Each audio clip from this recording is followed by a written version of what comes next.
করতে চান। বি চৌধুরী সাহেব বলতেছেন উনি অনশনে বসবেন। অনশনে কেন? উনি একজন রূপরেখা প্রণয়নকারী। উনি অনশনে বসবেন। অনশনটা হলো এই কারণে যে দুই নেত্রীর সংলাপ হতে হবে এবং 7 দিনের মধ্যে যদি না বসেন ওনারা সংলাপে, তাহলে অনশন উনি ভাঙবেন না। আপনার এই বয়সে অত বড় জেদ ধরার দরকার নেই। বেগম জিয়া একরোখা মানুষ, এক কথার মানুষ, উনি মাঝে মাঝে ধরেন। আপনি বিচক্ষণ মানুষ, আপনার ব্যাপারে আমি জানি। আপনি অনেক নিগৃহীত হয়েছেন, রেল লাইন দিয়ে আপনি দৌড়ে গেছেন, আমার সে ছবি আমার এখনও মনে আছে। আপনি একজন ভদ্র মানুষ, আপনার পিতা আওয়ামী লীগ করেছেন, আমি এটা জানি, শুনেছি। আমি দেখি নাই, আমার তখন বয়স হয়নি, কিন্তু আমি শুনেছি কফিল উদ্দিন সাহেব উনি প্রখ্যাত একজন আওয়ামী লীগার ছিলেন এবং বঙ্গবন্ধুর সাথে ওই কমিটিতেও ছিলেন উনি। তো এখন আপনি রনে যাচ্ছেন কেন যে দুই নেত্রীর সংলাপ? আপনার বরং উচিত, যেমন হোসেন মোহাম্মদ এরশাদ সাহেব ঘোষণা করেছেন যে এই অশান্তির বিরুদ্ধে উনি অনশন করবেন। আপনার উচিত ছিল যে সন্ত্রাস বন্ধ করার জন্য আমি অনশনে বসলাম, যতক্ষণ পেট্রোল বোমা বন্ধ হয় নাই ততক্ষণ আমার অনশন ভাঙবে না। আজকে সেদিকে আমাদের যাওয়া দরকার। ঢাকা শহরে কিন্তু মিছিলে মিছিলে এখন সয়লাভ হচ্ছে।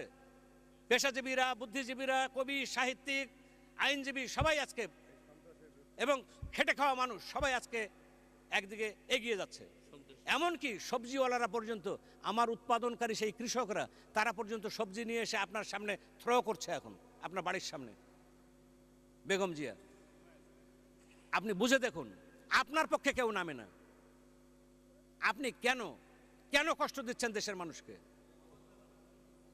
আপনি এমনও বলছেন, অবাক ব্যাপার, বেগম জিয়া এমন কথাও বলেছেন আজকের যে স্টেটমেন্টটা, যে বলেছে যে ওই যে সর্বশেষ যে পেট্রোল বোমাতে 28 জন দগ্ধ হলো, এটা কোন জায়গায় যেন? ডেমরাতে। বিএনপির বিবৃতি হচ্ছে 20 দলের, তারা বলতেছে যারা এগুলো করেছে আমরা তো করিনি, যারা এগুলো করতেছে এগুলো সরকারের লোক, তাদের বিরুদ্ধে তারা বিচার দাবি করেছে, তাদের বিরুদ্ধে শাস্তি দাবি করেছে। কি মস্কারা, অবাক ব্যাপার। তাদের লোকরা ধরা পড়ছে, বোমা বানাতে ধরা পড়ছে, বোমা হাত উড়ে যাচ্ছে, মৃত্যুবরণ করতেছে তার ক্যাডাররা বিভিন্ন জায়গায়। চট্টগ্রামে 2 জন ধরা পড়ার পর বলতেছে ওই 6 জনকে ধরলে সমস্ত বন্ধ হয়ে যাবে। গণপিটুনি দেওয়া হচ্ছে। হ্যাঁ, আপনি চালাতে পারবেন, ঠিক আছে, আরো 2 মাস চালাবেন, কিন্তু রাষ্ট্রটাকে কোন জায়গায় আপনি নিয়ে যাচ্ছেন? আপনি না বলেছেন দেশ বড়? এই কি দেশ বড়র নমুনা? অবাক হয়ে যায়। আপনার ছেলের জন্য দরদ, বাকি মানুষের জন্য দরদ নাই।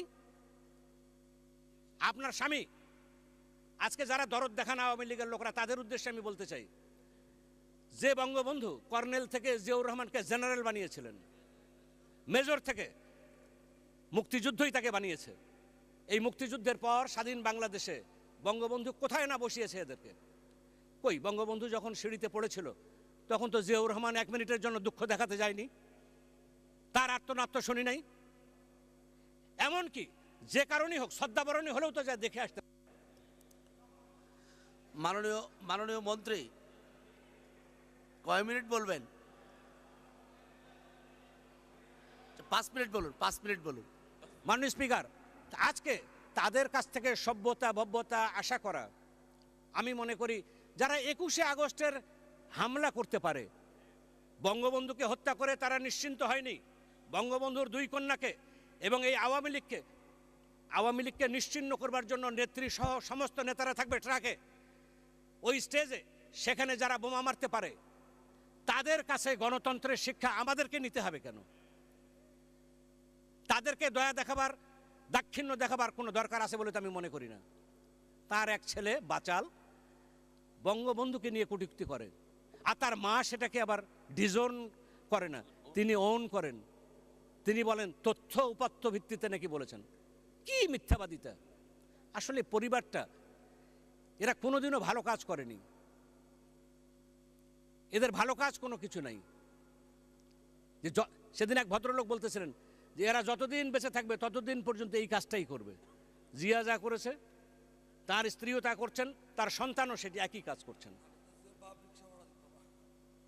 আমি অবাক হয়ে যাই, একটা মানুষ তো, একজন মুসলমান আজান হওয়ার সাথে সাথে তার সমস্ত কাজ বন্ধ করে দেয়। বন্ধ করে কিনা সে? যে যে ধর্মের মানুষ তার ধর্মের সে কাসর ঘণ্টাই বাজুক আর আজানি হোক, সে থেমে যায়। কিন্তু এদের নাকি বিরতি নাই। কি পৈশাচিকতা, কি উন্মত্ততা, সমস্ত কিছু ধ্বংস করে দিতে চায়। শুধু থাকবেন তিনি, তার সন্তানরা। তার সন্তান নাকি শেষবারে বলেছে, তার মায়ের ব্যাপার নিয়ে উৎকণ্ঠিত এই কোকো, উনি নাকি বলছে তোমরা ভালো থাকো, আমার চিন্তা তোমাদের করতে হবে না। মানে আমি একদম কি বলে ইন্তিফাদা নাকি, সেটার দিকে আমি চলে গেছি। আমি সেই মোরাকাবায় আছি, যতক্ষণ পর্যন্ত টেনে নামাতে পারবো না জননেত্রী শেখ হাসিনাকে ক্ষমতার থেকে, ততক্ষণ ওনার রণ থামবে না। হ্যাঁ, আপনি সেটা বলেন, মানুষকেও বলেন, মানুষ প্রস্তুতিও নেই যে আপনি 3 মাসের জন্য এটা করবেন, 2 মাসের জন্য করবেন, না 1 মাসের জন্য করবেন, সেটাও একটা বুঝে দেখি আমরা। আপনি অনির্দিষ্টকালের জন্য এটা চালাবেন? আপনি কি মনে করেন না? ঠিক আছে, আপনি এগুলো করে যদি কোনো কারণে আপনি ক্ষমতায় আসেন, আপনি কি মনে করেন যে আওয়ামী লীগ যদি আপনার দেখানো পথে হাঁটে, আপনি কি মনে করেন আওয়ামী লীগ সেটা পারবে না? আপনি যদি মনে করেন যে আপনি যা করছেন সেটা করবেন, কিন্তু মনে রাখা দরকার আপনি আওয়ামী লীগকে গণতন্ত্র শেখাবেন না। বঙ্গবন্ধুকে হত্যা করার পর 21 বছর অপেক্ষা করেছি আমরা, অন্য পথে হাঁটিনি আমরা, সন্ত্রাসের পথ ধরিনি আমরা, পেট্রোল বোমার পথ ধরিনি আমরা, আপনাদের মনে থাকার কথা। তারপরেও এই দেশবাসীর আশা আকাঙ্ক্ষা অনুযায়ী আপনাদের সাথে কথা বলেছে, বসেছে, বঙ্গবন্ধুর খুনিকে এনে সংসদে বসিয়েছেন। তারপরেও কিন্তু আপনাদের সাথে বিরোধী দলের নেতা বানিয়েছেন, তারপরেও কিন্তু আপনাদের সাথে বসে রাজনীতি করছেন জননেত্রী শেখ হাসিনা। কারণ জননেত্রী শেখ হাসিনা মনে করেন তার পিতার আরাধ্য কাজ যত কষ্ট করেই হোক না কেন তিনি তা করতে এসেছেন। প্রধানমন্ত্রীত্বের লোভটাই তার কাছে বড় নয়, প্রধানমন্ত্রী পদ তার কাছে বড় নয়। তিনি বারবার বলেছেন আমি আমার পিতার আরাধ্য কাজ করতে এসেছি। সোনার বাংলার যে স্বপ্ন বঙ্গবন্ধু দেখিয়েছেন, সেই স্বপ্ন বাস্তবায়ন করার পথে যত অন্তরায় থাকুক না কেন আমি সেটা দূর করে এগিয়ে যাব। উনি সেটার পথে এগিয়ে যাচ্ছেন। 21 সালকে উনি সামনে নিয়েছেন, 41 সালের কথা তিনি বলেছেন। আজকে তিনি কোন জায়গায় সফল হননি? বিদ্যুতে কোথায় গেছেন? অবকাঠামোগত উন্নয়নে কোথায় গেছেন? শিক্ষাক্ষেত্রে 30,000 কোটি টাকা বরাদ্দ দিয়েছেন। আমি দুইটা মিলে বলতেছি, প্রাথমিক এবং আমাদের উচ্চশিক্ষা দুটোর জন্য। কৃষি, স্বাস্থ্য কোন জায়গায় নেই? আমি আমার জীবনের যে রাজনীতি দেখেছি, ফুলবাড়িতে মতিয়াপা প্রায় যেতেন ওই ফুলবাড়িতে, অনেক আগের কথা বলতেছি, পাকিস্তান আমলের কথা। ওখানে একটাই স্লোগান, কেউ খাবে কেউ খাবে না, তা হবে না তা হবে না। মানে এই স্লোগানটাই ছিল আমাদের ওখানে। আর যে কোনো একটা ছোট্ট 3 দিনের বন্যা হলেই ভাত চাই, খাবার চাই, বাঁচার মতো বাঁচতে চাই। ভাত নিয়ে কোনো স্লোগান আর বাংলাদেশে নাই মাননীয় স্পিকার। লাল সালু দিয়ে, লাল সালুর কোনো দোকানে আর গম বিক্রি করতে হয় না, চাল বিক্রি করতে হয় না। বেগম জি আপনি পারেন নাই। লাল সালু দিয়ে সার বিক্রি করতে হয়নি। মাঠে আছে বাবা আর ছেলে আছে অন্য অফিসে, সারের বস্তা নিবে একটা ইউরিয়ার, সে অবস্থা আর নেই বাংলাদেশে। উন্নয়ন দেখেননি আপনি? আপনি বলেন সমস্ত কিছু লুটপাট করে খেয়েছে আওয়ামী লীগ।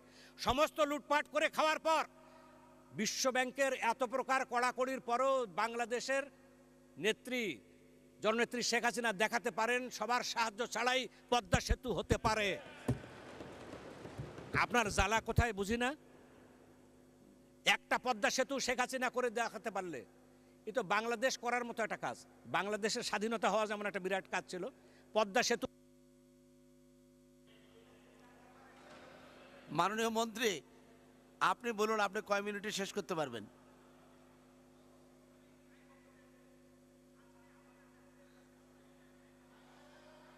আচ্ছা, আপনার 3 মিনিট বলুন।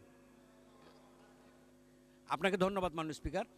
তা আমি বলবো যে বেগম জিয়া, 20 দল, জামাত, আজকে অনেক মানুষ বলে কিন্তু যে আজকে নেত্রীর দরকার কেন? আমাদের নেত্রীর, ওনারা বলছেন এখনই ক্ষমতার থেকে গেলে দেশের শান্তি হবে। আপনি কি বলবেন যে আপনি কোনোদিন যদি ক্ষমতা পান বাংলাদেশে আপনি কি করবেন? আপনি তা বলেছেন?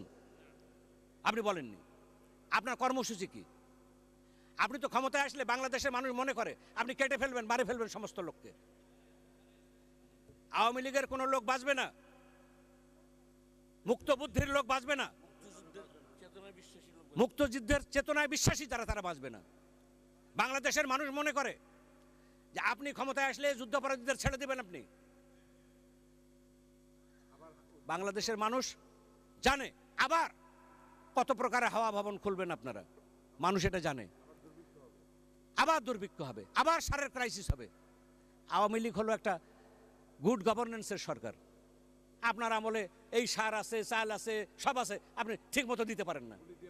আর আপনার রেখে যাওয়া ডিলারকে দিয়ে আওয়ামী লীগাররা সার দিয়েছে। আপনার মনে থাকার কথা, 18 জনকে গুলি খেতে হয়নি, একজন গুলি খেয়ে মরেনি। আপনি আওয়ামী লীগের ব্যবস্থাপনা, আমাদের ওখানে কিছু কিছু চায়ের দোকানই আছে আমার এলাকায়, সারাদিন ওই নিজের চা নিজেই খায়। আবার 2-1 জন আছে ওই চায়ের দোকান থেকে বিড়ির দোকান থেকে সিগারেটের দোকান, তারপর কাপড়ের দোকান, অনেক বড় লোক হয়েছে। আমি তাদের নাম বলতেছি না এখানে। এমন ম্যানেজার আছে তার ব্যাংকে গ্রাহকের সংখ্যার অভাব নেই। আবার এমন ম্যানেজার আছে বাড়ি বাড়ি ঘুরে বেড়াচ্ছে, তার ওখানে যায় না কেউ। তা আপনার সরকারটাই ছিল অপয়া সরকার। আপনার স্বামীর আমলে 29 বার না 18 বার কু হয়েছিল। নেত্রী বলেন, আমি অত দূরের রাজনীতি জানি না।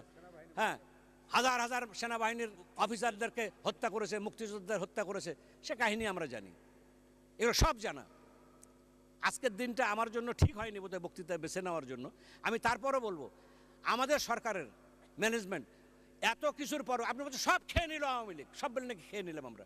আরে সব খেয়ে নেওয়ার পর আমার এলাকার 50 কোটি টাকার যদি রাস্তা হয়ে থাকে, আপনার আমলে আমি এমপি, আমি সব আমলে এমপি হয়েছি। আপনার 3 বার বলেন না 2 বার বলেন, তো 2 বারে আমি আপনার সময় ছিলাম, এরশাদ সাহেবের আমলে ছিলাম, এই নেত্রীর সময় অধীনে 3 বার আছি।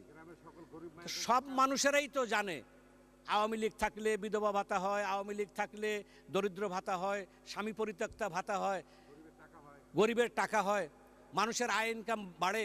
আপনার আমলে তো এটা হয় না, মঙ্গা হয় না, এগুলো তো আপনার আমলে কোনো কিছু হয় নাই। আপনি আজকে ওই জন্যই বাংলাদেশ যদি আর কিছুদিন এই অবস্থায়, আওয়ামী লীগ যদি 19 সাল পর্যন্ত পারে, 1 মিনিট এবার আমি চেয়ে নিচ্ছি, যদি বাংলাদেশ জননেত্রী শেখ হাসিনা, যে মাননীয় মন্ত্রী 2 মিনিট বলুন আপনি, but you must complete within 2 minutes, but you যদি must complete Bangladesh within 2 minutes. জননেত্রী শেখ হাসিনার নেতৃত্বে 19 সাল পর্যন্ত থাকে, বাংলার মানুষকে বলবো ধৈর্য ধরুন। এই পৈশাচিকতা, উন্মত্ততার বিরুদ্ধে, এই হিংসাশ্রয়ী রাজনীতির বিরুদ্ধে আসুন আপনারা রুখে দাঁড়ান, ঐক্যবদ্ধ হন। আমি মনে করি এই সর্বনাশার পথ ওকে বাধ্য করাতে পারবো আমরা সবাই মিলে। যেভাবে রাজপথ প্রকম্পিত হচ্ছে, সুস্থ বুদ্ধ সম্পন্ন মানুষেরা যেভাবে রাস্তায় নেমে আসতেছে, আমি নিশ্চয়ই বিশ্বাস করি এই দেশ ওই অরাজকতা মানবে না। ব্যারিস্টার রফিকুল হকের কথাই আজকে আমি বলবো, মানুষটি খুব নিরপেক্ষ মানুষ। উনি আমাদের নেত্রীকেও বিরুদ্ধে মানে ভালো চান, আবার খালেদা জিয়ারও ভালো চান। উনি নিজের বক্তব্যেই বলেছেন, সেই মানুষটা পর্যন্ত এমন একটা কথা বলেছেন, ওনার মুখ দিয়ে বলতে হয়েছে, রাখো তোমার সংলাপের মাথায় লাথি, কখন বলেন। এবং বলেছে আওয়ামী লীগের জন্য প্লাস প্লাস প্লাস, এটাও বলেছেন। কিন্তু আমি বলবো যে বাংলাদেশ তাকিয়ে আছে আমাদের নেত্রীর দিকে, নিশ্চয়ই আল্লাহ রব্বুল আলমিনের রহমত আছে। না থাকলে এত ঝড়ঝঞ্ঝার মধ্য দিয়ে, এত হত্যা প্রচেষ্টার মধ্য দিয়ে তিনি আসেন কি করে? উনি মাঝে মাঝে বলেন, হয়তো আরও কোনো কাজ আমার দ্বারা করাবেন আল্লাহ। সেই কাজের জন্য উনি এগিয়ে যাবেন, বাংলার মানুষ ওনাকে সমর্থন করে বলেই বেগম জিয়ার এই পৈশাচিকতা, উন্মত্ততার পক্ষে কেউ নামেনি। এমনকি খোদ বিএনপির লোকরা লজ্জা পাচ্ছে। কালকের ঘটনাও তো তাদের মধ্যে অনেকের প্রতিক্রিয়া হয়েছে। আমি আজকেও রমনাতে সকালবেলা হাঁটতে হাঁটতে অনেকের মুখে শুনেছি আমি একই কথা, এ কি করলো খালেদা জিয়া? এবং এ কথাও বলতেছে রমনাতে, বলতেছে যে কিছু নকশাল জুটে গেছে। তারপর ওই শিমুল বিশ্বাসের কথা বলতেছে, হক তোহা আলাউদ্দিন মতিনের শিষ্য। তো বলছে যে এরা এই হয়, এরা ভুল বুদ্ধি দিয়ে। আরো একটা কথা বলেছে, সেটা আর আমি বলছি। ধন্যবাদ মাননীয় মন্ত্রী। মাননীয় মন্ত্রী, আপনাকে ধন্যবাদ।